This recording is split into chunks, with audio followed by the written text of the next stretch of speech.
Hello and welcome to one and all. Here we are to discuss about this course, the special course of UPPCS Prelims 2023, and that is of course a quick revision course, QRS. चूँकि ये मामला UPPCS का है तो हम लोग bilingual होंगे और कोशिश करेंगे कि दोनों ही भाषाओं में, अंग्रेजी और हिंदी दोनों में हम लोग अपना इस डिस्कशन को आगे बढ़ाएं।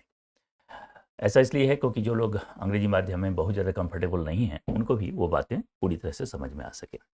So of course we are not going for any kind of a specific topic here right now, but we'll focus rather onto the aspects of this particular course. As far as this course is concerned, of course, we are here just to discuss about the science and technology portion, and in what way that would be instrumental for you, in what way that would be useful to you, we'll discuss all these aspects. हमारे लिए ये course कितनी helpful हो सकती है, किस रूप में हेल्पफुल हो सकती है, इसके बारे में हम लोग जानने की कोशिश करेंगे. So as far as the specific feature of the course is concerned, so the very first thing is that this is basically a quick revision course. That means we are not supposed to go for each and every aspect. We are not supposed to go for each and every chapter or topics, you can say. कोई भी जो हमारा portion होगा, चाहे वो science and technology हो, चाहे polity हो, चाहे ज्योग्राफी हो, चाहे हिस्ट्री हो, ऑफ कोर्स आप ये मत सोचिएगा कि इसमें सारी चीज़ों को एक साथ समेटने की कोशिश की जाती है. We do hope that already we are having that kind of bird's eye view. अपने पूरी तरीके से, जिसको कहते हैं कि पूरी तरीके से चीज़ों को समेटना, वो आपने अभी तक कर लिया होगा या फिर करने के प्रोसेस में आप होंगे. Now this is the time when we should go for a quick revision of the whole of the syllabus. So as far as the key features of this part is concerned, of course we'll go for, firstly, this is actually a meticulously designed course stuff. जब हम कहते हैं कि meticulously design किया गया है, मतलब साफ है कि ये इस रूप में डिज़ाइन किया गया है ताकि हम देख सकें कि पिछले जो क्वेश्चंस आए हुए हैं कमीशन के द्वारा, यूपीपीसीएस के द्वारा, जिस रूप में भी क्वेश्चंस पूछे गए हैं प्रीलिम्स के से संबंधित, वो क्वेश्चंस दरअसल किसी न किसी सेगमेंट से आते हैं, किसी न किसी सर्टेन पॉकेट से आते हैं. In fact there are certain pockets where from the examiners or you may call the setters they put the questions. तो हमें ये भी देखना है कि प्रैक्टिकलिटी क्या कहती है, किसी भी सब्जेक्ट को, किसी भी टॉपिक को हम कितना तवज्जो दें, जिस पर हम थोड़ी सी डिस्कशन आगे चल करके करने जा रहे हैं. तो एक तो ये मेटिकुलसली डिजाइंड है, और दूसरा ये भी है इसमें कि हम लोग जो प्रीवियस ईयर्स के क्वेश्चंस हैं उसको समेटते हुए, उसको लेते हुए, जो प्रोस्पेक्टिव क्वेश्चंस हमारे हो सकते हैं डिफरेंट टॉपिक्स पे, उसको हम इसमें लेने की कोशिश करेंगे. So discussion on prospective questions pertaining to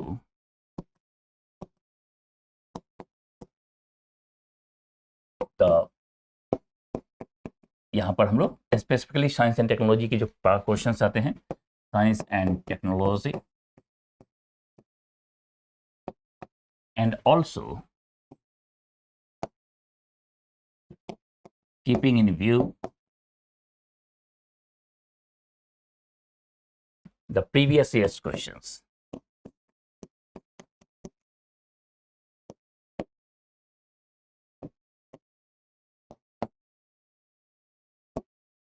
That means we are not supposed to go for each and every topic. There are some specific topics from each of the components of the science and technology, or you may call general science and technology. And we'll focus on to those kind of pockets, those kind of segments where from they generally ask the questions. And that's why the probability would be very much high if we discuss all those questions, if you discuss all those aspects. So, as far as the general science is concerned,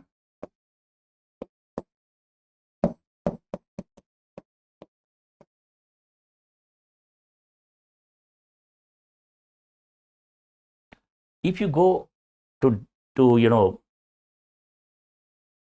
frame the kind of segments, the kind of pockets where from they are asking generally the questions. For general science and technology, if you go for previous 3 or 4 years for the UP PCS, you can find, आपको ये देखने को मिलेगा कि ज़्यादातर जो सवाल पूछे जाते हैं वो निश्चित तौर पर इकोलॉजी और एनवायरमेंटल साइंस से होते हैं. They are basically pertaining to ecology and environmental science. For example, if we are taking the example of, suppose, the prelims for the year 2022. 2022 का जो प्रीलिम्स का क्वेश्चन है, अगर आप उसको एक तरीके से देखने की कोशिश करें और ये निकालने की ढूंढने की कोशिश करें कि किस सेगमेंट से किस तरह के प्रश्न पूछे जाते हैं, और अमूमन वही पैटर्न रहता है. उसमें कभी कभार 1-2 क्वेश्चंस किसी पोर्शन में ज़्यादा, किसी में कम, लेकिन इतना तय है कि पिछले 4-5 साल के अगर आप क्वेश्चंस को लेकर के आगे बढ़ें तो आपको देखने को मिलेगा कि जो इकोलॉजी और एनवायरमेंटल साइंस है, that has become the core part for prelims. और अगर हम पिछले यानी कि 2022 की बात करें तो इस जनरल साइंस एंड टेक्नोलॉजी में जो इकोलॉजी का हिस्सा था उसमें याद रखिएगा कुल 7 क्वेश्चन हैं. और याद रखिएगा ये हम करंट अफेयर्स के एस्पेक्ट्स को नहीं ले रहे हैं. There are so many questions which are pertaining to the current affairs, may be from physical science, may be from biological science, may be from ecology और एनवायरमेंटल साइंस और even technology. तो हम current affairs के हिस्से को इसमें शामिल नहीं कर रहे हैं, वो करंट अफेयर्स का ही हिस्सा माना जाएगा. हम केवल कोर टेक्नोलॉजी या कोर जो जनरल साइंस का पार्ट हो सकता है उसको लेकर के आगे बढ़ सकते हैं, जिसमें इकोलॉजी है, जिसमें एनवायरमेंटल साइंस है. Of course, it also includes physical science, biological science, chemical sciences, and finally, of course, technology part. So whatever the 6 components are there under the general science and technology, we are discussing over here for those kind of segments only. So ecology, 7 questions were there. The maximum number of questions in the year 2022 were from the environmental science. And that actually creating almost 17 questions, remember. So environmental science, that creates 17 questions. So altogether, these two are having 24 questions, remember. And then, of course, there was the physical science. And as far as the physical science is concerned, the number of questions were very less, I mean 2 only. Then the chemical sciences were there, and the number of chemical sciences were 3. And then there was the biological science, remember. And it has been observed that generally ecology, environmental science और biology ये core हिस्सा बना देते हैं जब हम general science और technology की बात करते हैं. तो बायोलॉजी से जो क्वेश्चंस थे वो 7 थे, और यदि हम टेक्नोलॉजी को इसमें शामिल कर लें, कोर टेक्नोलॉजी जिसको आप कहते हैं, जो कि बेस्ट होगा इन तीनों ही पर, जाहिर सी बात है, तो उस टेक्नोलॉजी की अगर हम बात करें तो कहता है उस टेक्नोलॉजी में कुल 5 क्वेश्चंस थे स्पेसिफिकली. तो इनको अगर हम एक साथ लें, ये 17 क्वेश्चंस हो गए. तो अगर इन दोनों को हम सम अप करते हैं, so the total number of questions from the entire part of general science and technology would be 41. तो पिछले साल यानी कि 2022 में जो क्वेश्चंस आए थे कुल मिलाकर के 41 क्वेश्चंस थे. Out of how many? Of course out of 150. So just realise one thing, just notice one thing in fact, that out of 150 questions 41 questions are coming from these 6 segments only, I mean general science and technology. So how much important is this segment? You will have to visualize that one. आप उसको जानने की कोशिश कीजिए कि ये segment कितना महत्वपूर्ण हो जाता है. अगर हम परसेंटेज की बात करें तो ये जो 41 क्वेश्चंस हैं, अगर हम परसेंटेज बजाते हैं तो आउट ऑफ कितना? Out of 150 questions of course, और इसलिए जो परसेंटेज बनता है वो मेरे ख्याल से ऑलमोस्ट आप देखेंगे 28% के आसपास आएगा. तो कोई भी ऐसा सब्जेक्ट जो कि 100 क्वेश्चंस में से जिसमें से 28 क्वेश्चंस आते हों अमूमन, एवरेज ऑन एन एवरेज अगर बात करें हम, तो इसका मतलब साफ है कि उसका इंपॉर्टेंस दिखता है. तो in what way this segment of general science and technology could be instrumental for you, you must have to visualise that one.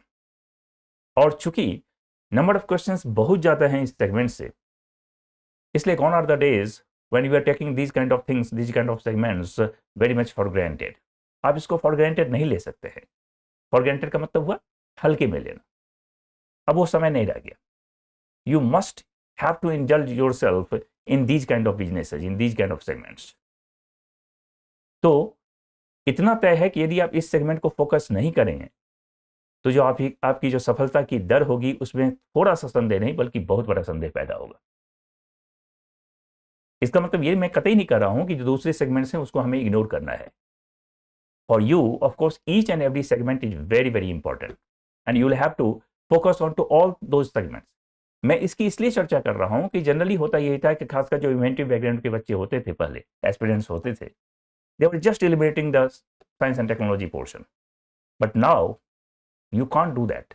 In fact, you cannot afford that one. क्योंकि यदि आप 28 क्वेश्चन को 150 question से हटा देते हैं या यूं ही जाने देते हैं, तो फिर आपकी जो सफलता है उसकी जो चांसेज होगी, उसकी जो प्रोबेबिलिटी होगी वो काफ़ी ज़्यादा घट जाएगी। और इसलिए मेरा ये मानना है कि आपके लिए सारे सब्जेक्ट्स एक जैसे होने चाहिए। आपकी तरफ से अपनी ओर से कोई भी विभेद, कोई भी डिस्क्रिमिनेशन नहीं होनी चाहिए। There should be no discrimination at all from your side at least. और इसलिए ऐसा भी नहीं है कि बहुत ज़्यादा स्पेसिफिक होने की जरूरत होती है। अगर आप सिलेबस के कोड में जाएंगे तो आप पाएंगे कि जो कमीशन है उसका स्पष्ट डिक्लेरेशन है कि जनरल साइंस एंड टेक्नोलॉजी की जो क्वेश्चंस होते हैं उनको सॉल्व करने के लिए आपको विज्ञान की बहुत ज़रूरत नहीं होती है या विज्ञान को जानने की बहुत ज़्यादा ज़रूरत नहीं होती है। जो बेसिक साइंस होता है, जो एलिमेंटल साइंस होता है, जो फंडामेंटल साइंस होता है, in fact you will have to take the advantage of those kind of fundamental things only so that you can crack those kind of questions, so that you can have the right answers as per the questions are concerned. और इसलिए मेरा ये मानना है कि जब important segment हो इतना ज़्यादा ये, तो उसको हम इग्नोर ना करें। और जब हम इग्नोर नहीं करेंगे इसका मतलब साफ है कि हमारे पास एक ही उपाय बचता है कि हम उसको साथ लेकर के चलें, जैसे कि हम दूसरे सब्जेक्ट्स को लेकर के चलते हैं, चाहे वो हिस्ट्री हो, चाहे पॉलिटी हो, चाहे इकोनॉमी हो, चाहे हमारा करंट अफेयर्स हो। Now, in the second segment, we'll talk about in what way this course we have specifically designed for you. As the name suggests, this is actually a quick revision course, which I have discussed about that one. लेकिन एक advantage जो इसमें quick revision course में मिलने की chances बढ़ा देती है वो ये कि इसमें हम कुछ ऐसी, हमारी जो टीम है वो कुछ ऐसे क्वेश्चंस को लेकर के सामने आएंगे, कुछ ऐसे टॉपिक्स को लेकर के सामने में आएंगे, या फिर कह सकते हैं कि कुछ ऐसे जो एस्पेक्ट्स हैं, पहलू हैं, उसको हम सामने लेकर के आएंगे जहां से प्रश्न आने की चांसेस बहुत ज़्यादा होती है। और ये किस आधार पर हम कह रहे हैं? Because we are not knowing the real essence of the commission, but we can smell the real culture of the UPPCS. तो हम ये तो नहीं कह सकते हैं कि यही प्रश्न आएगा, उस आधार पर कोई भी दावा नहीं किया जा सकता है। लेकिन जिस तरीके से किसी भी कमीशन की अपनी एक कल्चर होती है, उस आधार पर हम ये जस्टिफाई करने की कोशिश कर सकते हैं अपने आप को कि ये जो टॉपिक्स है या ये इस तरह के जो प्रश्न हैं उसके आने की चांसेस बहुत ही ज़्यादा होती है। And in one way you are very much fortunate as far the UPPCS is concern versus UPSC is concern. और मैं इसलिए कह रहा हूँ कि यूपीपीसीएस और यूपीएससी के जो सिलेबस हैं वो तो लगभग एक जैसे कर दिए गए हैं, right from the prelims to mains to maybe interview also. लेकिन जो एक बेसिक डिफरेंस अभी भी है यूपीपीसीएस के क्वेश्चन के पैटर्न में और यूपीएससी के क्वेश्चन के पैटर्न में, दैट इज ऑफ कोर्स कि यूपीएससी के जो क्वेश्चंस होते हैं they are actually having multiple options. यानी हो सकता है कि चारों ऑप्शन जो दिए गए हैं वो भी सही हो सकता है कि उसमें से कोई 3 सही हो। It may also be possible that only 2 options are true, and another aspect is that only a single option is true. But when we come for this UPPCS, you can find that only a single option you will have to correct. You will have to make it correct. इसमें multiple options का chances नहीं होता है, या फिर उसमें वो विकल्प नहीं दिया जाता है आपको, वो ऑप्शन रहता ही नहीं है कि ए और बी सही है, ए बी सी सही है, चारों सही हैं, है ना। तो ऐसा कोई ऑप्शन आपके पास होता ही नहीं है। तो सामान्यतया इसमें आपको यही दिखलाना है कि जो ऑप्शंस हैं वो एक सिंगल ऑप्शन होगा।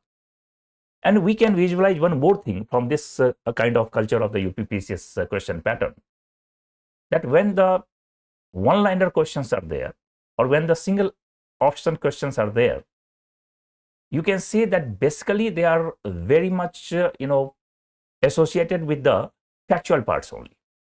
जनरली ऐसा देखा गया है सामान्यतया कि जो वन लाइनर क्वेश्चंस होते हैं या जिनके एक ही केवल विकल्प सही होते हैं, तो सामान्यतया जो सेटर होता है, यानी कि जो क्वेश्चंस को सेट करते हैं, वो अपने जो उनका जो एक बैक ऑफ द माइंड होता है वो ये होता है कि इसमें हम फैक्चुअल चीज़ों को रखें. So what I am trying to say that for the real preparation of the UPSC, sorry, UPPCS rather, for the real preparation of the UPPCS prelims, of course you will have to take more advantage to those kind of factual aspects. ये liberty और ये advantage आपको UPSC में नहीं देखने को मिलती है, क्योंकि वहां पर मल्टीपल ऑप्शंस होते हैं, और जब मल्टीपल ऑप्शंस होते हैं तो आपको सारे के सारे ऑप्शंस अगर पता होंगे तभी आप करेक्ट आंसर करके आएंगे. यहां पर ऐसी बात नहीं है. आउट ऑफ दोज 4 सेगमेंट्स और 4 options, if you are knowing the one which is correct one, of course that means you are 100% correct, because only one option is there which is correct. तो ये एक advantage आपके साथ होता है. But the real disadvantage to this kind of pattern is that कि factual चीजें memorise करना, उसको अपनी मेमोरी के अंदर रखना, हार्ड डिस्क में रखना, ये जो हमारे मस्तिष्क है, ये जो हमारा ब्रेन है, उसमें रखना, ये बहुत ही चैलेंजिंग होता है. ये सबके पास की बात होती भी नहीं है. तो यदि आपकी मेमोरी कैपेसिटी अच्छी है तब तो ये आपके लिए एक बून साबित हो सकता है. Then it can be a boon for you, so that you can have your all these ideas and all these facts in your hard disk. लेकिन जिन लोगों की मेमोरी पावर उतनी अच्छी नहीं होती है, उनके लिए दिक्कतें आती हैं, वहां पर कंफ्यूजन होता है. तो ये एक चैलेंजिंग हो जाता है कि आप कितना ज्यादा चीजों को, फैक्ट्स को याद करके रख सकते हैं.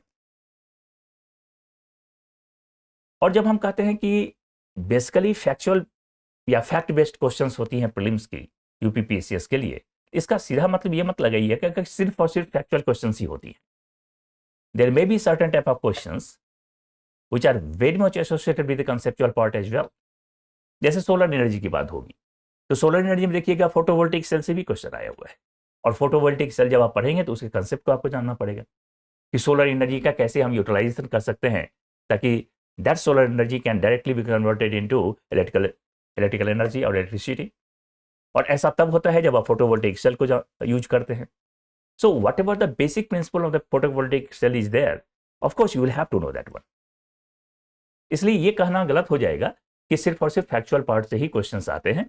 There may be certain type of question. जब हम बात कर रहे थे इसकी, यहां जिसकी हम बात कर रहे थे, तो मैं आपको एक चीज बता दूं कि जनरली ये जो 5 कंपोनेंट्स हैं आपके, ecology, environmental science, physical science and chemical science, इसमें से ज्यादातर जो क्वेश्चंस आते हैं वो फैक्ट बेस्ड होते हैं, फैक्चुअल होते हैं मोस्टली.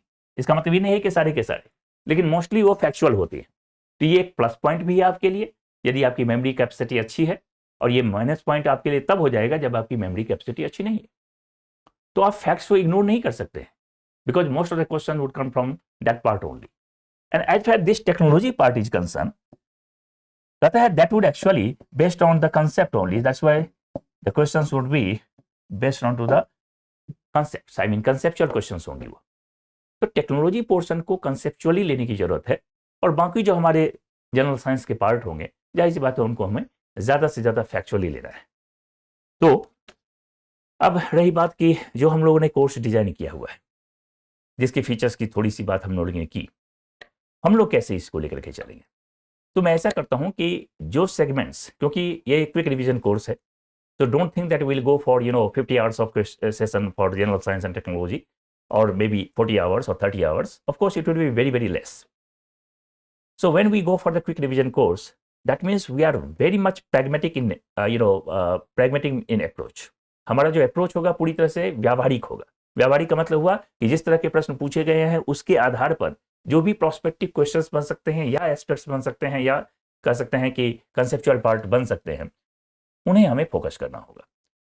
तो पहली बात तो ये दिमाग से निकाल लीजिए कि ये जो हमारा कोर्स डिजाइन किया गया है वो इस रूप में होगा कि इसमें हम चैप्टर वाइज आगे बढ़ेंगे. ऐसा संभव नहीं है, तब तो रेगुलर कोर्स हो जाएगा. उसमें फिर लंबा समय लगता है, आप जानते हैं, 1.5 साल लगता है, या 18 महीने लगते हैं, या फिर 12 महीने लगते हैं, या फिर 16 महीने लगते हैं.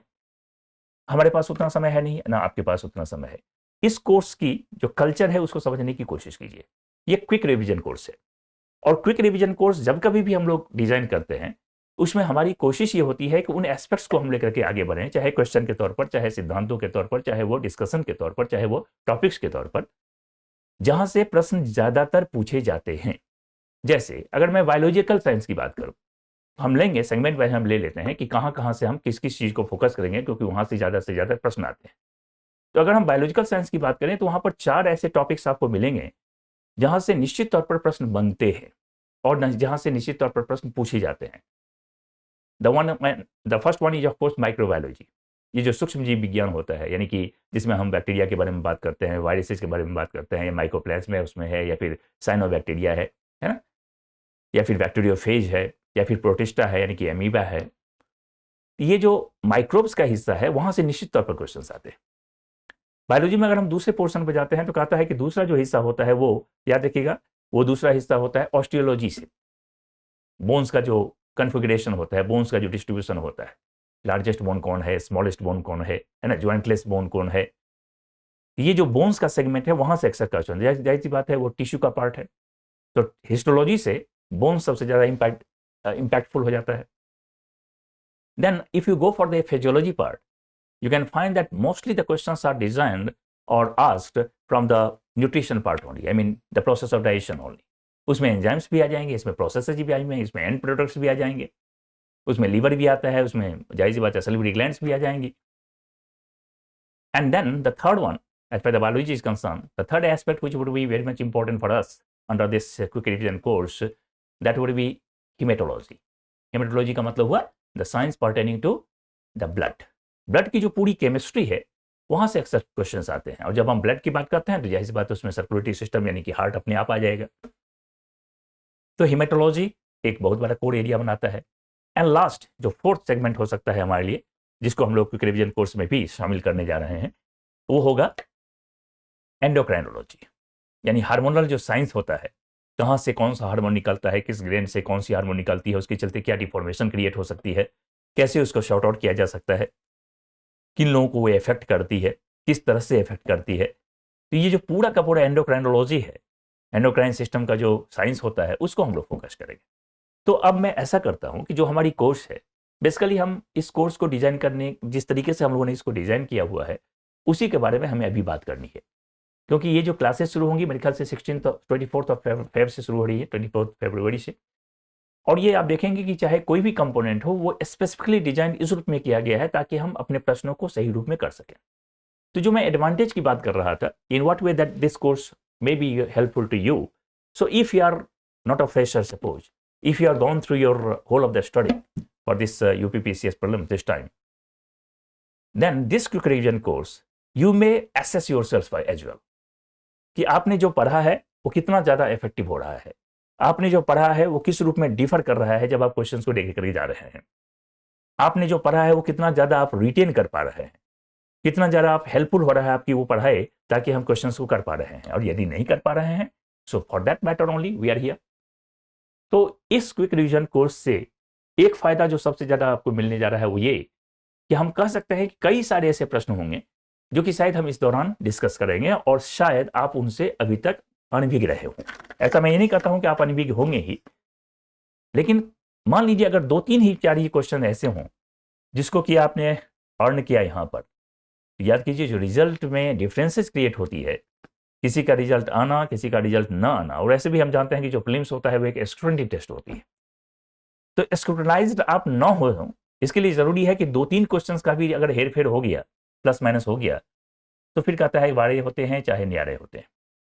तो in order to make yourself very much safe, comfortable बनाने के लिए कि हमारा प्रीलिम्स में स्क्रूटनाइजेशन ना होने पाए, हम प्रीलिम्स को क्लियर करें ही करें, मुझे लगता है कि इस तरह के कोर्सेज आपके लिए इफेक्टिव हो सकते हैं।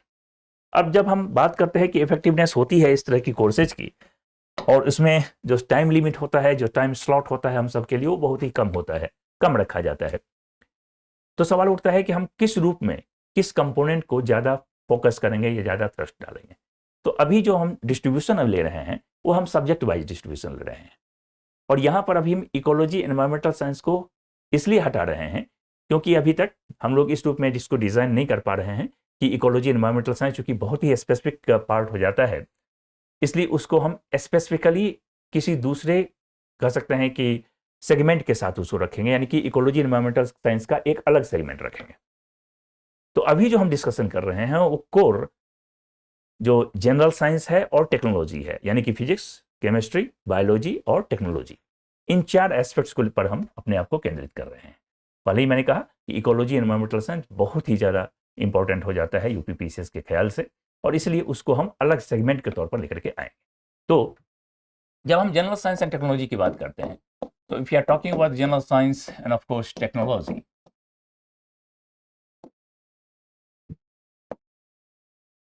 and here actually we are discussing about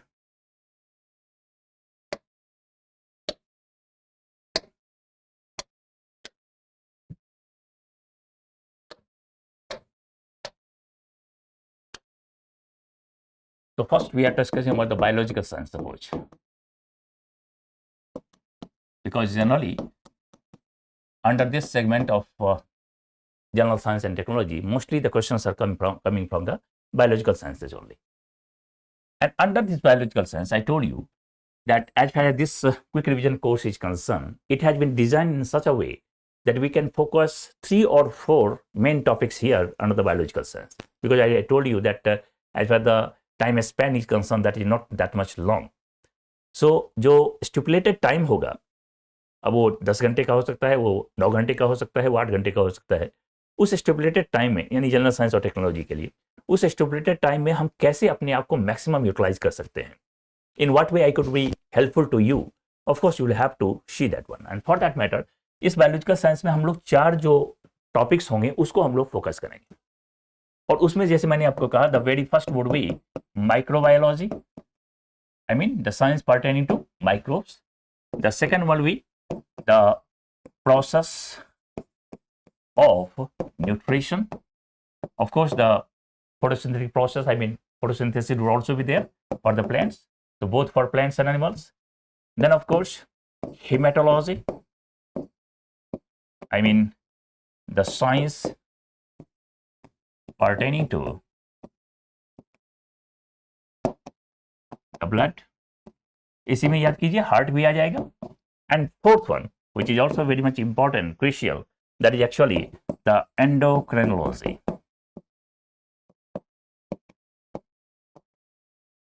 I mean glands and of course hormones. So these 4 are the specific part as far as our QRS is concerned here. Similarly, if you go for the physical sciences, then for the second time, तो जो regular हमारी physical sciences होती है उसमें आप देखेंगे कि 6 main components होती है। तो अगर हम 6 कंपोनेंट्स को यहाँ पर ले लें और फिर हम दिखलाने की कोशिश करें कि हम किस किस को फोकस करने जा रहे हैं उसकी और इसके तहत, तो जो पहला कंपोनेंट इसमें होगा, that would be pertaining to the fundamentals of physics. Fundamentals of physics. अब इस फंडामेंटल्स ऑफ फिजिक्स में क्या होगा, फिजिक्स के जो आधारभूत जो सिद्धांत हैं, जैसे याद कीजिए सरफेस टेंशन हो गया, या फिर इलास्टिसिटी हो गई, या फिर वर्क पावर और एनर्जी हो गई, है ना, या फिर आर्किमिडीज प्रिंसिपल हो गया, या फिर विस्कोसिटी हो गई, है ना, इस तरह के जितने भी सिद्धांत, प्रेशर हो गया, थ्रस्ट हो गया, तो ये जो एस्पेक्ट्स होते हैं फिजिक्स के, जो फंडामेंटल एस्पेक्ट्स होते हैं, वहाँ से भरपूर क्वेश्चन पूछे जाते हैं। तो फंडामेंटल्स ऑफ फिजिक्स को हम लोग देखेंगे, जितना भी समय मिलेगा उसमें हम लोग उस फंडामेंटल्स ऑफ फिजिक्स को लेने की कोशिश करेंगे, क्योंकि मोस्टली जो क्वेश्चंस आते हैं वो उसी वाले पार्ट से आते हैं। और फिर 2 और को हम लोग समेटेंगे। एक तो हो गया एकॉस्टिक्स का हिस्सा। एकॉस्टिक्स आप जानते हैं ये साइंस होता है, द साइंस ऑफ साउंड जिसको आप कहते हैं। साउंड आप जानते हैं मैकेनिकल वेव होती है, उसमें मैकेनिकल एनर्जी होती है। तो साउंड से क्वेश्चंस अमूमन पूछे जाते हैं। लिमिट्स ऑफ ऑडिबिलिटी से क्वेश्चन आता है। एक क्वेश्चन जो बैट्स वाला पूछता है, याद कीजिए कि जो बैट्स होती हैं, चमगादड़ होती हैं, वो रात के अंधेरे में आसानी से विचरण कर सकते हैं। On what basis it could be dealt with. तो इस तरीके से साउंड से क्वेश्चन आते हैं। तीसरा जो इसमें हिस्सा होगा वो होगा ऑप्टिक्स का, और इस ऑप्टिक्स में चूंकि ये बहुत ही लंबा हो जाता है, इसलिए इस ऑप्टिक्स को हम लोग समराइज्ड वे में देखने की कोशिश करेंगे, जहां जहां से प्रश्न हमारे बन सकते हैं। इसलिए ध्यान रखिएगा कि जब हम लोग इसको लेंगे तो टॉपिक वाइज नहीं जाएंगे, और टॉपिक वाइज में चैप्टर और सब चैप्टर वाइज नहीं जाएंगे। Of course we will focus on to certain type of aspects of the chapter only, so that हम जो क्वेश्चंस आते हैं हमारे, या जिस रूप में हमारे क्वेश्चंस आएंगे उसको हम क्रैक कर सकें, उसको हम देख सकें। ऑप्टिक्स होता है। और एक जो क्वेश्चंस आता है वो याद रखिएगा, कभी कभी इलेक्ट्रोमैग्नेटिज्म से क्वेश्चन आता है, जिसमें इलेक्ट्रिसिटी भी होती है और इसमें मैग्नेटिज्म का भी गुण होता है। एक इलेक्ट्रोमैग्नेटिज्म का पार्ट हो गया, और पांचवा इसमें होगा जाहिर सी बात है हीट का। तो खास तौर पर हम लोग फंडामेंटल्स ऑफ फिजिक्स को यहाँ पर ज्यादा से ज्यादा देखेंगे और कुछ हद तक इन दोनों को भी देखने की कोशिश करेंगे, लेकिन ज्यादा से ज्यादा जो फोकस होगा वो फंडामेंटल्स ऑफ फिजिक्स पर होगा। Similarly, if you go for the chemical sciences, that is the third component here.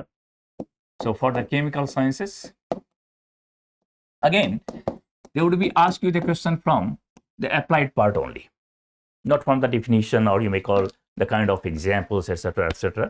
तो जनरली जो क्वेश्चंस वो डालते हैं वो केमिस्ट्री की जहां तक बात है, ये केमिकल साइंसेज की बात है, वो एप्लीकेशन से डालते हैं। और उस एप्लीकेशन में जो सबसे ज्यादा महत्वपूर्ण हो जाता है वो याद रखिएगा एसिड्स और बेसिस से हो जाती है। एसिड्स एंड बेसिस, ये पहला होगा। दूसरा अगर हम इसकी बात करें तो इसमें कहता है कि जो नोबल गैसेज होती हैं, इसमें हीलियम है, नियॉन है, आर्गन है, क्रिप्टन है, वहां से क्वेश्चंस आती हैं। तीसरा हार्डनेस ऑफ वाटर जो होता है, वहां से भी क्वेश्चंस आती हैं। जो रेडॉक्स रिएक्शंस होती हैं, जिसको कहते हैं ऑक्सीडेशन रिडक्शन रिएक्शन, वहां से क्वेश्चंस बनती हैं।